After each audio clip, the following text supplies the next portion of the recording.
What's up players, this is Jay from Epic Reset Gaming here to give you another Tutorial Tuesdays video. This is the first season of our Crossbars setup videos. If you haven't seen the pilot episode explaining adventuring bars, go ahead and check that out on our channel.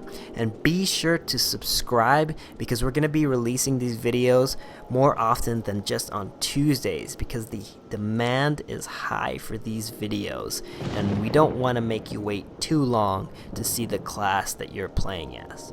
So, Season 1 is explaining classes, Season 2 is explaining jobs, and we're looking at doing crafting classes for Season 3.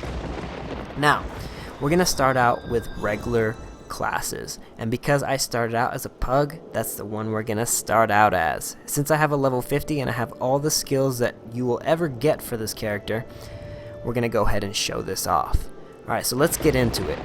When I switch to my combat bars or battle bars, you're basically going to see my set of skills that I have, and I'm going to explain to you why I have it set up this way. Being a pug and level 50, I don't play as a pug often. I'll play more often as the monk, which is the job version of this. And because I really mainly do soloing stuff on this, I don't have a lot of party oriented skills on here, like limit break for example. So you might have to vary this in terms of what skills you would apply if you're a lower level, like under 30, and you don't have the job unlocked yet. So you can modify this any way you feel comfortable, but keep in mind if you use this method, you'll be comfortable with this now, and when you get the new skills unlocked later, you'll already have the button combinations down. So it's totally up to you and how you feel comfortable, because this is your game and you want to have fun, okay?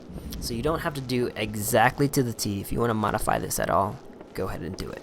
So, let me explain this to you guys. Alright, I kind of move in a certain skill rotation. This isn't really a rotation video, but I kind of move in the direction of counterclockwise because I feel it's the most comfortable. Now, if you played this game at all in the default stages and didn't change anything for a little while when you first started the game, you'll know that to start a battle you basically had to hold R2 and then hit circle. That was basically your first action combat skill that started the battle, besides auto attack. And that skill, when you start out on a pug, is boot shine, and that's right here. It's just boop right there. So because I have all my skills, I found this combination to be the best. I move in a counterclockwise direction as stated earlier, and I start out with touch of death. So basically boom, boom, boom, boom, which is boot shine, touch of death, boot shine, twin snakes, and demolish. Then I'll do boot shine, true strike, snap punch. And that's just done by switching from R2 to L2. And because the direction is still counterclockwise, my thumb still does the same movement, which is efficient. Okay, so it's just this counterclockwise movement. When I want to switch to a different rotation, once I hit boot shine, I just switch to L2 and hit true strike and snap punch. Now that's my main kind of attack rotation.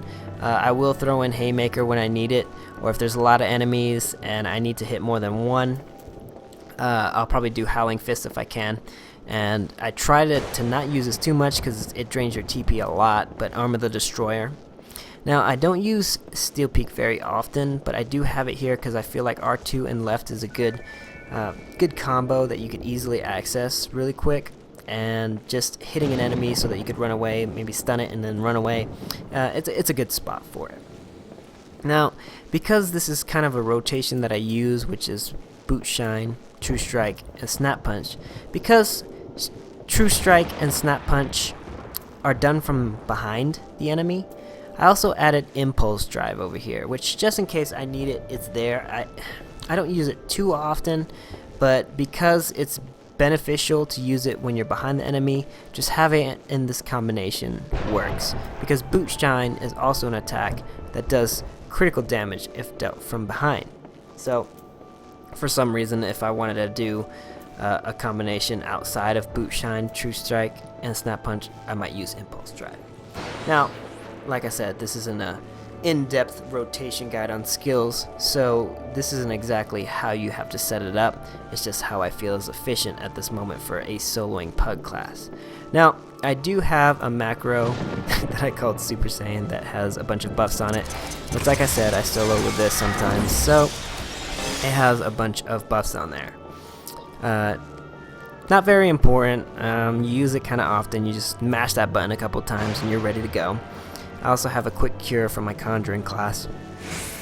But mainly, Fists of the Arts and Fists of the Wind can't be used in a super buff kind of macro style, and if you don't know what I call a super buff, just check out our tutorial videos on our channel. You need to kind of see these two by themselves because you need to switch in any given situation. Like for example, if I'm not fighting, I'll have to use Fists of the Wind to get around quicker without using a chocobo. And if I'm in a battle situation, movement really isn't too big of a deal, but defense is, so I'll switch to Fist of the Earth.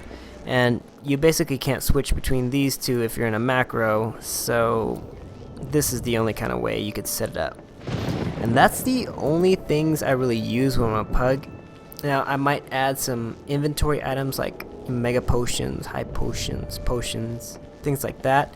And when I do things like that, I'll use the next crossbar, which is usually 6, and I'll put them on the L2 side.